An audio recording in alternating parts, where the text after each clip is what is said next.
વડોદરામાં રામનવમીના પગલે પોલીસ સજ્જ છે। વડોદરા પોલીસ કમિશનર નરસિંહા કુમારની ઉપસ્થિતિમાં પોલીસનું શક્તિ પ્રદર્શન। રામનવમીના પગલે શહેરમાં પોલીસનો બંદોબસ્ત ગોઠવાયો। પોલીસ કમિશનર સહિત પોલીસ અધિકારીઓ પણ બંદોબસ્તમાં તૈનાત રહેશે। પોલીસે સંવેદનશીલ વિસ્તારમાં ફૂટ પેટ્રોલિંગ હાથ ધર્યું છે। પોલીસ કમિશનરે બંદોબસ્ત અંગે બ્રીફિંગ પણ કર્યું।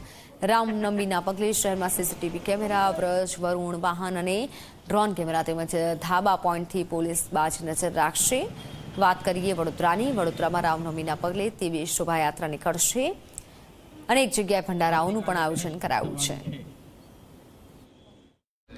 આવતીકાલે રામનવમીના સેલિબ્રેશનના ભાગરૂપે લગભગ 23 શોભાયાત્રાઓ 9 જેટલા ભંડારાઓ અને જુદા જુદા મંદિરમાં પૂજા આરતી અને ભક્તજનોના દર્શનના જે કાર્યક્રમ છે આના પરિપ્રેક્ષ્યમાં શહેર પોલીસ તરફથી ડિટેલ્ડ સિક્યુરિટી અરેન્જમેન્ટ ગોઠવવામાં આવેલ છે।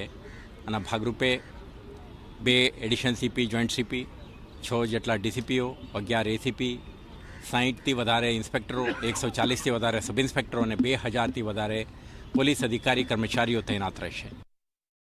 વડોદરા શહેરમાં રામનવમીનો પર્વ શાંતિપૂર્ણ રીતે ઉજવાય તે માટે વડોદરા શહેર પોલીસ કટિબદ્ધ છે। તેને લઈને જ પોલીસ કમિશનર નરસિંહા કુમાર દ્વારા ભૂતરી ચાપા મેદાન ખાતે શહેરભરની તમામ પોલીસને એકઠી કરવામાં આવી છે અને તમામ પોલીસને બ્રીફિંગ કરવામાં આવી રહ્યું છે। જે રીતના વાત કરીએ તો જે રામનવમીનો પર્વ છે ત્યારે વડોદરા શહેરમાં કુલ 23થી પણ વધારે શોભાયાત્રાઓ નીકળવાની છે અને અનેક જગ્યાઓ પર ભંડારાના આયોજન કરવામાં આવ્યું છે। ત્યારે કઈ રીતના આપ જોઈ શકો છો કે પોલીસના તમામ એજન્સીસના જે જવાનો છે તેમને અહીંયા રાખવામાં આવ્યા છે। તેમને અલગ અલગ જગ્યા પર અહીંયાથી જે સંવેદનશીલ વિસ્તારો છે ત્યાં ફૂટ પેટ્રોલિંગમાં લઈ જવામાં આવશે અને હાલમાં જે રીતના તમે જોઈ રહ્યા છો કે તમામ જે પોલીસના વાહનો છે, વરુણ છે, વ્રજ છે, આ તમામ વાહનો સાથે અહીંયા એક કહી શકાય કે પોલીસનું શક્તિ પ્રદર્શન પણ કરવામાં આવ્યું તે પ્રકાર